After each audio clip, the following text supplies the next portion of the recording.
Right sir. ఇంకోటి ఈవీఎంలకు సంబంధించిన ప్రస్తావన చాలా పెద్ద ఎత్తున జరుగుతుంది. చాలా సందర్భాల్లో దేశంలో ఎలక్షన్ జరిగిన ప్రతి సందర్భంలో రాజకీయ పార్టీలు, ఓడిపోయిన పార్టీలు ఇటువంటి అలిగేషన్ చేస్తున్నాయి. గతంలో కేసీఆర్ గారు చేశారు, చంద్రబాబు గారు చేశారు, అఖిలేష్ గారు చేశారు, కాంగ్రెస్ పార్టీ చేసింది.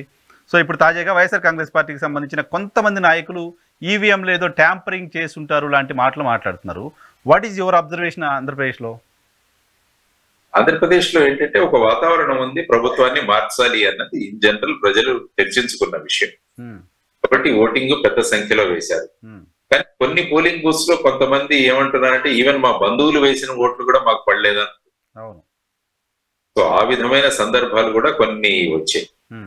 సో ఇప్పుడు తీసుకుంటే 164-11, ఇంతకు ముందు కూడా 2019లో 151, 23, 1. సో ఆ విధంగా కూడా ఫలితాలు వచ్చాయి.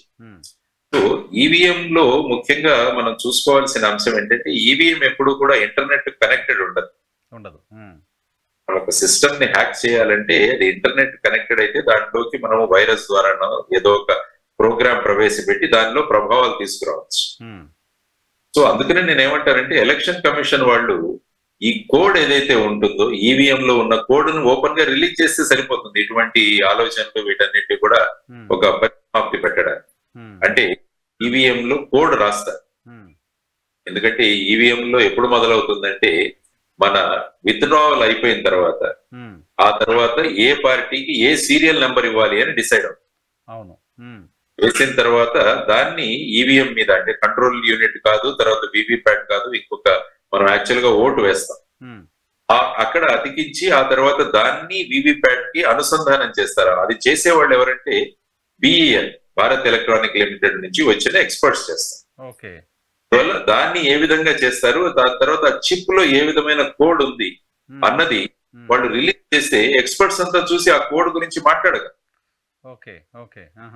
సాధారణంగా ఏంటంటే ఈ కోడ్ అన్నది ఓపెన్ సోర్స్, క్లోజ్ సోర్స్ అని రెండు ఉంటాయి. చాలా కంపెనీలు ఏం చేస్తాయంటే వాళ్ళ కోడ్ రిలీజ్ చేస్తారు. అంటే ఇప్పుడు ఫర్ ఎగ్జాంపుల్ నీట్ పరీక్షలు అయిన తర్వాత నీట్ ఎగ్జామ్ కోడ్ రిలీజ్ చేస్తారు. అంటే మీరే చూసుకోండి మీకు ఎన్ని మార్కులు వచ్చాయా. అంటే కోడ్ రిలీజ్ అవ్వకుంటే ఏమవుతుందంటే చాలా మంది ఎలా మార్కులు ఎలా ఎవాల్యుయేట్ చేస్తున్నారన్న దాని మీద కూడా సందేహాలు వ్యక్తం చేస్తారు.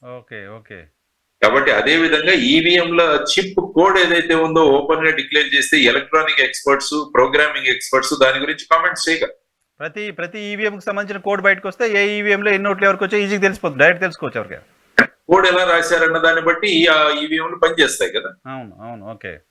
ఆ కోడ్ యొక్క డైరెక్ట్ మాస్టర్ కోడ్ ఏదైతే ఉందో దాన్ని రిలీజ్ చేస్తే సరిపోతుంది. ఇటువంటి డౌట్లు ఏవైతే ఉన్నాయో వాటన్నింటి కూడా పక్కన పెట్టచ్చు.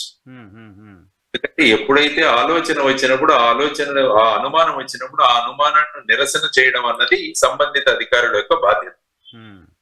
దానివల్ల లేకుంటే ఏమవుతుందంటే ఈ విధంగా ప్రచారాలు జరుగుతుంటాయి. కాబట్టి ఈ సిస్టమ్ ప్రచారం అని కాదు సార్, ఇప్పుడు చాలా సందర్భాల్లో సుప్రీంకోర్టు దీనికి సంబంధించి క్లారిఫై చేసింది, అటువంటి ఛాన్సే లేదు, ఇంపాసిబుల్ అని చెప్పింది. మనం ఫస్ట్ లో స్టార్టింగ్ లో వివిప్యాట్లు, తర్వాత వివిప్యాట్లు వచ్చాయి దానికి చేయడానికి అపోహలు పోగొట్టడానికి. స్టిల్ రాజకీయ పార్టీలే మాట్లాడుతున్నాయి. గతంలో లండన్ కేంద్రంగా ఒక పెద్ద పవర్ పాయింట్ ప్రెజెంటేషన్ పెట్టి కాంగ్రెస్ పార్టీకి సంబంధించిన నాయకులంతా అటెండ్ అయిపోయి ఎలా ట్యాంపర్ చేయొచ్చో చూడండి అంటూ చూసాం. చంద్రబాబు నాయుడు గారు గడిచిన ఎన్నికల్లో ఈజీగా ట్యాంపర్ చేయొచ్చు అంటూ ఆయన కొన్ని ఎగ్జాంపుల్స్ చెప్పడం చూసాం. సో కేసీఆర్ గారు అయితే చెప్పింది, ఆయన చాలా ఇంట్రెస్టింగ్గా చెప్పారు. పైన ఎక్కడ ఉన్న శాటిలైట్ని మనం కింద నుంచి మానిటర్ చేస్తున్నాం, ఈవీఎంని ఎందుకు చేయలేము, చేయొచ్చు కదా అని చెప్పి మాట్లాడారు. సో ఇన్ని అపోహలు వస్తున్న సందర్భంలో దానికి పర్మనెంట్ ఫుల్ స్టాప్ పెట్టడానికి సంబంధించిన ఇనిషియేషన్ ఎలక్షన్ కమిషన్ వైపు నుంచి జరగాల, సుప్రీంకోర్టు వైపు నుంచి జరగాల, ప్రభుత్వాల వైపు నుంచి జరగాల, కేంద్ర ప్రభుత్వం వైపు నుంచి? ఎలక్షన్ కమిషన్ వైపు జరగాలి. ఎందుకంటే ఎలక్షన్ కమిషన్ చేయకుంటే అప్పుడు కోర్టులకు వెళ్తారు.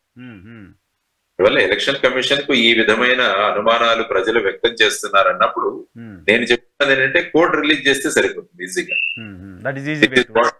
This is what is our code. ఈ కోడ్ రచించి మేము ఈ విధంగా ఈవీఎంస్ పనిచేసాయని చెప్పేస్తే దాని నుంచి అదే అంటున్నాను ఎక్స్పర్ట్స్ అందరు కూడా ఈ కోడ్ అనాలిసిస్ చేసుకోవచ్చు. బ్రింగ్ బ్యాక్ బ్యాలెట్ అంటూ గతంలో ఒక 17 రాజకీయ పార్టీలు ఎలక్షన్ కమిషన్ కలవడం, వాళ్ళని కోరడం చూసాం సార్, కాంగ్రెస్ పార్టీతో చాలా పార్టీలు. సో అటువంటి అవసరం ఏమైనా ఉంది భారతదేశంలో అని అనిపిస్తుందా? చాలా డెవలప్డ్ కంట్రీస్ మళ్ళీ బ్యాలెట్ ని వాడుతున్నాయి, ఇలాంటి ఎగ్జాంపుల్స్ మన కళ్ళ ముందు కనపడుతున్నాయి. కరెక్టే, అందుకనే అంటున్నాను ఏదైనా ఒక డౌట్ వచ్చినప్పుడు దాన్ని టోటల్ గా పరిష్కరించాల్సిన బాధ్యత సంబంధిత సంస్థ మీద ఉంటుంది. అంటే ఈ పర్టికులర్ కేసులో EC election commission of India. ఎందుకంటే రాజకీయ నాయకులు వాళ్ళు ఎక్కడ కూర్చున్నారో దాన్ని బట్టి వాళ్ళ స్టేట్మెంట్స్ ఇస్తుంటారు. వాళ్ళు ప్రతిపక్షాల్లో ఉన్నప్పుడు ఒక రకంగా మాట్లాడతారు, అదే విషయం మీద అధికార పక్షంలో కూర్చున్నప్పుడు వేరే విధంగా మాట్లాడతారు. గెలిచినప్పుడు ఒక రకంగా మాట్లాడతారు, ఓడిపోయినప్పుడు ఒక రకంగా కన్వీనియంట్ గా ఉన్నప్పుడు ఓకే, అంటే ప్రతిదానికి ఎక్కడో వేరే వాళ్ళ మీద దాని బాధ్యతను అప్పగించేసి వాళ్ళ వల్ల మేము ఓడిపోయాయని చెప్పే ప్రయత్నం చేస్తుంటారు, మామూలుగా మనం చూసాం.